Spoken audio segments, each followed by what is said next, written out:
가지고 선을 걸으며 이 귀에 아무 소리 아니 들려도 하나님의 약속 위에 서리라.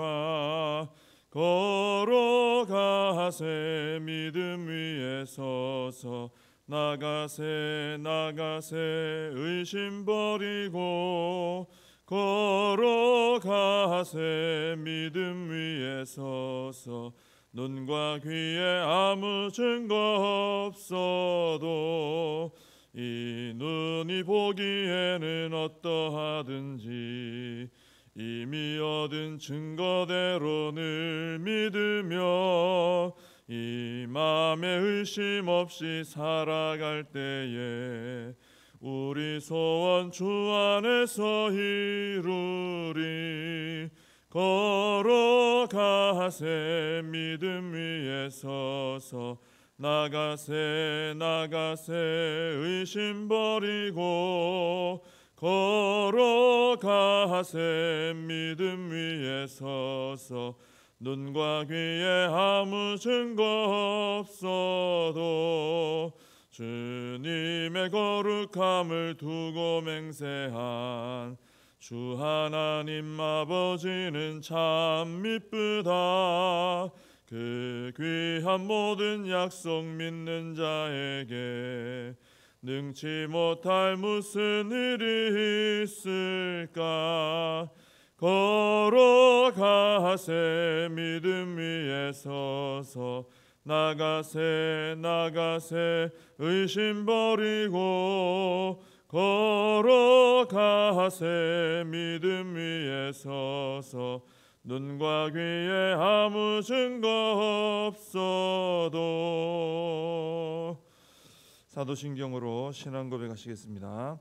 전능하사 천지를 만드신 하나님 아버지를 내가 믿사오며 그 외아들 우리 주 예수 그리스도를 믿사오니 이는 성령으로 잉태하사 동정녀 마리아에게 나시고 본디오 빌라도에게 고난을 받으사 십자가에 못 박혀 죽으시고 장사한 지 사흘 만에 죽은 자 가운데서 다시 살아나시며 하늘에 오르사 전능하신 하나님 우편에 앉아 계시다가 저리로서 산 자와 죽은 자를 심판하러 오시리라. 성령을 믿사오며 거룩한 공회와 성도가 서로 교통하는 것과 죄를 사하여 주시는 것과 몸이 다시 사는 것과 영원히 사는 것을 믿사옵나이다. 아멘. 시편 119편 말씀입니다. 시편 119편 41절에서 48절까지입니다. 시편 119편 41절에서 48절까지 봉독해 드리겠습니다. 여호와여 주의 말씀대로 주의 인자하심과 주의 구원을 내게 임하게 하소서. 그리하시면 내가 나를 비방하는 자들에게 대답할 말이 있사오리니 내가 주의 말씀을 의지함이니이다. 진리의 말씀이 내 입에서 조금도 떠나지 말게 하소서. 내가 주의 규례를 바랐음이니이다. 내가 주의 율법을 항상 지키리이다. 영원히 지키리이다. 내가 주의 법도들을 구하였사오니 자유롭게 걸어갈 것이오며 또 왕들 앞에서 주의 교훈들을 말할 때에 수치를 당하지 아니하겠사오며 내가 사랑하는 주의 계명들을 스스로 즐거워하며 또 내가 사랑하는 주의 계명들을 향하여 내 손을 들고 주의 율례들을 작은 소리로 읊조리리이다. 아멘. 오늘 41절에서 시인은 하나님의 말씀대로 인자하심과 구원을 임하게 해달라 이렇게 간구를 하고 있습니다. 자신이 하나님의 말씀을 즐거워하고 우리 앞에서 본 것이죠. 말씀을 즐거워하고 또 말씀대로 살았으니 그러니까 의롭게 살았으니 약속하신 인자 그리고 구원을 베풀어 주시기를 간구를 하고 있는 것이죠. 시인이 이렇게 하나님의 인자하심과 구원을 간구하는 이유가 42절에 나옵니다. 내가 나를 비방하는 자들에게 대답할 말이 있사오리니 그랬습니다. 이 시인은 우리가 앞에서도 좀 봤습니다마는 이 대적들에게 비방을 지금 받고 있는 중입니다. 아주 근거 없는 악의적인 그런 말로 괴롭힘을 당하고 있는 것이죠. 근데 시인은 자신도 그런 같은 어떤 비방으로 맞서겠다 이렇게 하질 않습니다. 오히려 하나님께 인자하심과 구원을 베풀어 달라, 나에게 인자를 베풀어 주시고 나에게 구원을 베풀어 주십시오 하면서 그렇게 은혜를 주시면 내가 하나님께 받은 이 은혜를 말함으로 그들에게 대답하겠다, 이렇게 이제 말을 하는 것이죠. 아마도 이 대적들이 시인을 비방한 것은 뭐 다른 게 아니고 이 사람이 이제 하나님을 잘 믿으니까 그 믿음 때문에 비방하고 이 사람은 이제 믿음 때문에 고난을 받게 된 것이죠. 그런데 시인은 그들의 그 비방에 대해서 맞서서 악한 말로 대응하지 않고 하나님은 저에게 이렇게 자비와 구원을 베푸신 분입니다, 자신이 그걸 받은 그 증거를 가지고 그렇게 대답을 하면서 대응하겠다는 것입니다. 그러니까 대적들은 비방을 하지만 자신은 같이 비방하는 게 아니라 하나님의 신실하심을 드러내므로 싸우겠다는 거죠. 비방하는 악한 말에 대해서 나도 악한 말이 아니라 나는 진리를 말함으로 대응하겠다라는 것입니다. 그래서 이 시인을 통해서 받는 교훈이 있습니다. 일단 우리는 이 하나님의 말씀대로 의롭게 잘 살아야 됩니다. 하나님 말씀대로 사는 게 의로운 삶이죠. 우리가 이 손가락질 당할 만한 그런 악한 일 때문에 우리가 비방을 받으면 안 되고요. 하나님의 말씀대로 잘 사는 신앙 때문에 고난을 받아야 된다라는 것입니다. 자, 그래서 그렇게 우리가 신앙대로 잘 살 때, 말씀대로 살 때 고난이 닥쳐왔을 때 그때 그 비방하는 사람들 앞에서 우리가 같이 비방하는 게 아니라 하나님의 신실하심, 나에게 얼마나 놀라운 인자와 구원을 베풀어 주셨는가, 거기에 대해서 내가 그걸 드러내므로 대응을 해야 된다라는 것이죠. 이렇게 우리가 주의 말씀을 의지하고 나에게 베푸신 인자와 구원에 대해서 대답을 할 때 그때 하나님께서 이제 그 대적들과의 관계 속에서 승리하는 길로 인도해 주신다라는 것입니다. 그 다음에 43절에서 이 시인은 진리의 말씀이 내 입에서 조금도 떠나지 말게 하소서라고 기도합니다. 왜 이런 기도를 하냐면 첫째는 이 시인이 앞에서도 고백한 것처럼 진리 말씀을 가까이 하는 것이 너무 즐겁기 때문이죠. 너무 즐거우니까 내 입에서 떠나지 말게 해달라 기도하는 겁니다. 둘째는 뭐냐면은 42절에서 말했던 것처럼 42절 마지막에서 말한 것처럼 주의 말씀이 시인이 의지할 것이기 때문에, 의지할 반석이 되기 때문에 이렇게 말하는 것입니다. 위기의 상황에서 의지할 것은 주의 말씀밖에 없기 때문에 하나님, 저 지금 비방당하고 있지만 고난받고 있지만 하나님 이 상황에서 이 진리의 말씀이 제 입에서 조금도 떠나지 말게 해주세요. 이 말씀 의지해서 저는 이길 것입니다. 이렇게 말하는 것이죠. 우리가 하나님의 말씀을 떠나면 보호받을 수 없습니다. 하나님의 말씀이 우리의 신앙을 지켜주고요, 우리를 보호해 주는 것입니다. 그렇기 때문에 우리는 이 시인처럼 진리의 말씀이 내 입에서 조금도 떠나지 않도록 기도해야 되고, 실제로 우리가 늘 말씀을 가까이 하는 생활을 해야 되는 것입니다. 그럴 때 그 말씀이 내 안에 들어와 역사하는 말씀이 나를 지켜준다는 것이죠.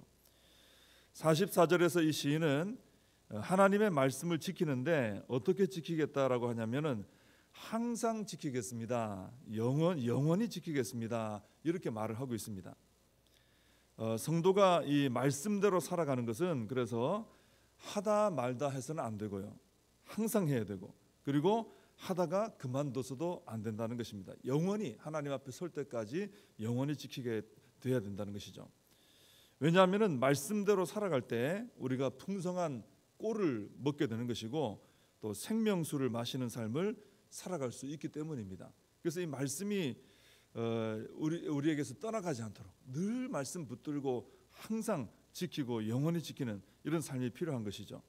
그래서 우리가 하나님의 말씀대로 지켜 살 때 항상 지킬 수 있도록, 또 영원히 우리가 말씀대로 지켜 살아갈 수 있도록, 그래서 하나님의 말씀이 주는 생명과 힘을 우리가 받아 누리면서 살 수 있도록 우리가 이 시인처럼 하나님 저 항상 지키겠습니다, 영원히 지키겠습니다 다짐하고 또 실천하는 우리가 되어야 할 줄로 믿습니다.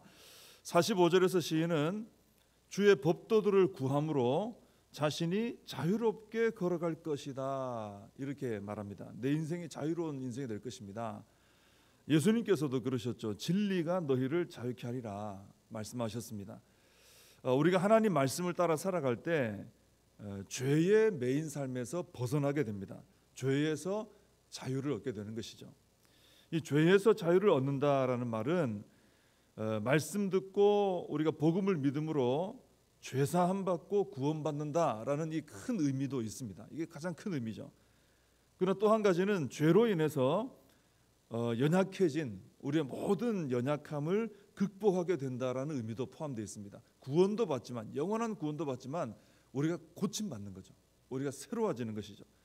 그래서 죄로 인해서 우리 안에 보면은 온갖 어두운 것들이 생긴 게 많아요. 이 죄는 우리를 항상 어둡게 합니다.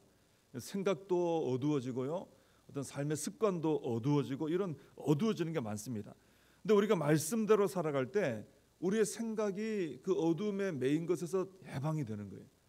밝아지는 것이죠. 또 우리의 습관들이, 어두움에 매여 있던 습관들이 그게 끊어지고 새로운 거룩한 습관으로 나아갈 수 있게 되는 것이죠. 이것도 자유와 해방입니다. 또 우리가 말씀대로 살아갈 때 우리의 몸도 새로워지고 건강해집니다. 주님이 주시는 이 말씀 안에서 주시는 건강한 기쁨, 하늘의 건강한 평안, 그리고 감사와 찬송의 생활이 회복되고 하면요, 이게 우리의 몸에도 영향을 줍니다. 반드시. 그래서 우리가 영적으로 밝아지고 건강해지면 그것이 우리의 몸에 끼치는 영향이 상당히 크다는 것이죠. 우리의 영과 육이 다, 육신이 다 건강해지는 것이죠. 회복되는 것이죠. 그리고 우리가 말씀대로 살면은 죄로 인해서 틀어져 있었던 사람들과의 관계도 회복이 됩니다. 죄는 우리 사람들과의 관계도 틀어놓거든요. 그래서 잘못된 이 관계 늪에 빠져서 고통받는 사람들이 많은데, 말씀대로 순종하면 우리가 그 말씀대로 순종하는 삶을 통해 새로운 관계 맺음이 시작이 되는 거예요. 죄악 가운데서의 관계가 아니라 그 죄가 끊어지면서 사람들과의 관계가 달라지는 거죠. 예전에는 어떤 미움과 분노와 뭐 이런 것으로 나아갔다면은 이제는 축복과 사랑과 섬김과 이런 것으로 나가는 것이죠. 달라지는 것이죠. 그러면서 잘못된 그 관계의 늪에서 빠져나오게 되고 건강한 관계를 이루어갈 수 있는 것이죠. 그래서 말씀은 우리를 영혼도 살게 자유롭게 하고요, 또 우리의 육신도 건강하게 하고요, 우리의 관계도 회복시키고 우리를 전반적으로 모든 부분에서 전인격적으로 우리를 자유롭게 하고 새롭게 하는 능력이 말씀 안에 있다라는 것입니다. 그러니 말씀을 가까이 하는 것이 복이죠. 오늘 그 말씀 끝에 이제 47절 48절은 이 시인이 늘 앞에서도 말해왔던 대로 말씀을 즐거워하고 묵상한다라는 그런 말씀이고요. 46절에 보면은 시인은 왕들 앞에서 주의 교훈들을 말할 때에 수치를 당하지 않겠다 이런 말을 합니다. 그러니까 말씀대로 우리가 살아갈 때 이 참 놀라운 것은 우리 안에 담대함도 생깁니다. 그리고 영적인 권세와 어떤 지혜가 우리 안에 생기게 돼 있어요. 그래서 왕과 같은 존재라 할지라도 그 앞에서 우리가 담대히 하나님의 이 말씀을 증거할 수 있게 되는 것입니다. 그리고 누구도 함부로 대할 수 없는 영적 어떤 권세나 권위를 지닌 그런 사람이 되는 것이죠. 하나님께서 우리가 말씀을 가까이 하고 지킬 때 우리를 그렇게 만들어 주시는 거예요. 이 말씀은 우리를 굉장히 놀랍게 바꿔줍니다.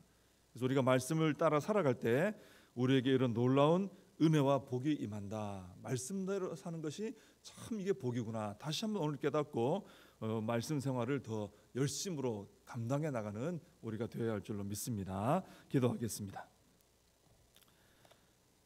하나님 아버지, 우리 하나님께서 저희들에게 주신 이 말씀은, 이 말씀을 붙들고 가까이 할 때 참으로 저희들에게 상상할 수 없을 정도로 놀라운 복을 허락해 주시는 능력의 말씀인 줄로 믿습니다.